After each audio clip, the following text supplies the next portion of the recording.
8वां अध्याय रक्तबीज वध।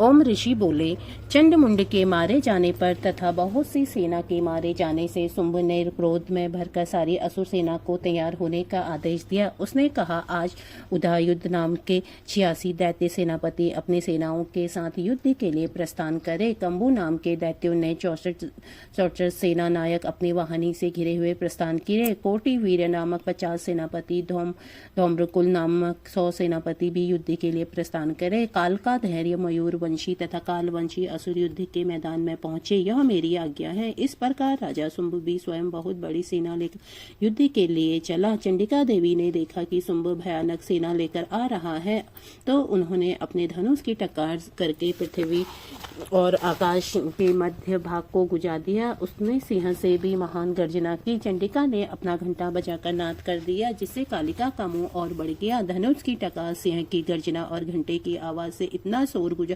की चारों दिशाएं परिपूर्ण हो गई। इस तुमुल नाद को सुनकर दैत्यों की सेना ने चंडिका देवी, वाहन सिंह और कालिका देवी को चारों ओर से घेर लिया। हे राजन, ऋषि बोले, इस अवसर पर दैत्यों के विनाश के लिए ब्रह्मा, विष्णु, शिव, कार्तिकेय, इंद्र आदि देवताओं की शक्तियां उनके शरीरों से निकल के उन्हीं रूपों से चंडिका देवी के पास आ गई। सबसे पहले हंस युक्त विमान पर सवान कमंडलों से सुशोभित ब्रह्मा जी की शक्ति उपस्थित हुई, जिसे ब्रह्माणी कहते हैं।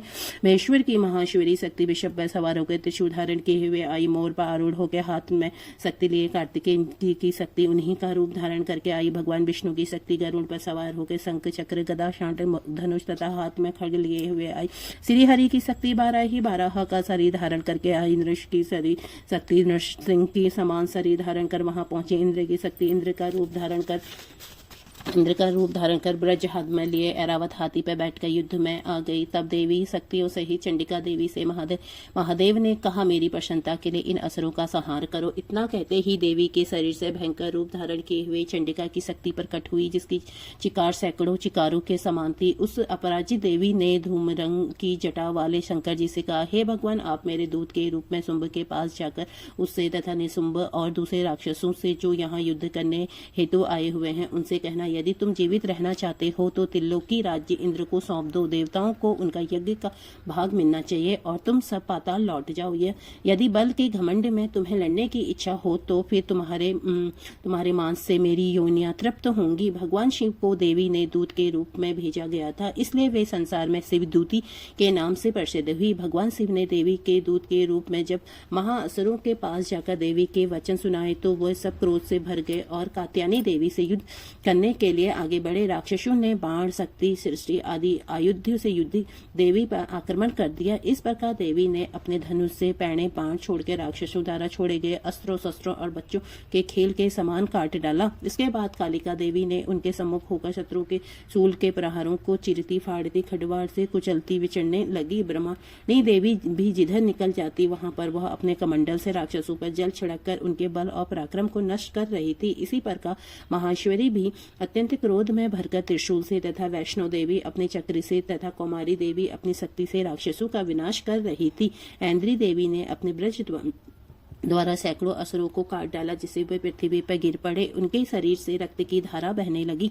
12 ही देवी अपने टुंड के प्रहार से असुर सेना का विनाश करने लगी। बड़े बड़े राक्षसों के सिर उनके चक्र से कट कर पृथ्वी पर गिरने लगे। नारसिंह भी अपने नखों से राक्षसों की विदीर्ण करके उनका भक्षण करने लगी और सिंहनाद से चारों दिशाओं को गूंजती हुई रणभूमि में विचरण करने लगी। शिव देवी के प्रचंड अट्टहास से कितने ही दैत्य भयभीत होकर पृथ्वी पर गिर पड़े। उनके गिरते ही वह उनका भक्षण कर जाती थी।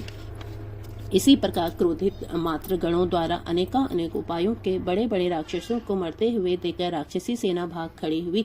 सेना को भागते देख रक्तबीज नामक महापराक्रमी असुर क्रोध में भयंकर युद्ध करने के लिए आगे बढ़ा। रक्तबीज की विशेषता थी कि उसके शरीर से रक्त की बूंद जैसे ही पृथ्वी पर गिरती थी, तुरंत वैसे ही शरीर वाले बलवान दैत्य पृथ्वी से उत्पन्न हो जाते थे। रक्तबीज हाथ में गदा लेकर इंद्र शक्ति ऐन्द्र के साथ युद्ध करने लगा। तब ऐन्द्र ने अपने ब्रज से रक्त बीज को मारा तो रक्त बीज के शरीर से बहुत सा रक्त निकलकर पृथ्वी पर गिरने लगा और उससे उसी के समान रूप तथा पराक्रम वाले योद्धा उत्पन्न हो गए। इस प्रकार रक्त बीज के रक्त से उत्पन्न दैत्य मात्र गणों के साथ घोर युद्ध करने लगे। इस पर देवी के ब्रज प्रहार से रक्त बीज का सिर काट दिया तो उसके शरीर से जो रक्त बहा उससे हजारों राक्षस पैदा हो गए। वैष्णव शक्ति ने चक्र द्वारा रक्त बीज को मारा तो उसके शरीर से जो ही रक्त बहा तो उसी के समान हजारों महाअसुर पैदा हो गए, जिससे सारा संसार भय गया। इससे देवता भयभीत हो गए। देवताओं को डरा हुआ तथा उदास देख तब चंडिका देवी ने काली देवी से कहा, हे चामुंडाए, तुम अपना मुख विस्तार से फैलाओ। मेरे शस्त्र प्रहार से गिरते हुए रक्त को अपने मुंह में पीती जाओ। इस प्रकार रक्त से उत्पन्न असुरों का भक्षण करती हुई भ्रमण करोगी तो रक्त बीज का संपूर्ण रक्त समाप्त हो जाएगा तथा रक्त के पृथ्वी पर न गिरने से नए राक्षस पैदा नहीं हो सकेंगे। इस प्रकार काली देवी को समझाकर देवी दुर्गा ने रक्त बीज पर त्रिशूल से प्रहार किया। तत्काल ही देवी काली ने रक्त बीज के रक्त को अपने मुंह से पी लिया। उसी समय रक्त बीज ने देवी चंडिका पर गदा से प्रहार किया, परंतु उसके प्रहार का देवी पर कुछ भी असर नहीं हुआ। रक्त बीज के श्रस्त व्रस्त शरीर से बहुत सा रक्त बहने लगा, परंतु उसके रक्त को पृथ्वी पर गिरने से पहले ही काली ने अपने मुंह में ले लिया। तदंतर देवी चंडिका ने रक्त बीज को ब्रज, वाण, खंग तथा ऋषि इत्यादि से मार डाला। इस प्रकार रक्तहीन होकर रक्त बीज पृथ्वी पर गिर पड़ा। रक्त बीज के पृथ्वी पर गिरते ही वह रक्तहीन हो जाने के कारण मर गया। रक्त बीज के मरते ही देवता अत्यंत प्रसन्न हुए। मात्र शक्तियां उन महाअसुरों का रक्त पी पी कर मदोमंत होकर नाचने लगी। बोलो जय न दुर्गे मैया की जय।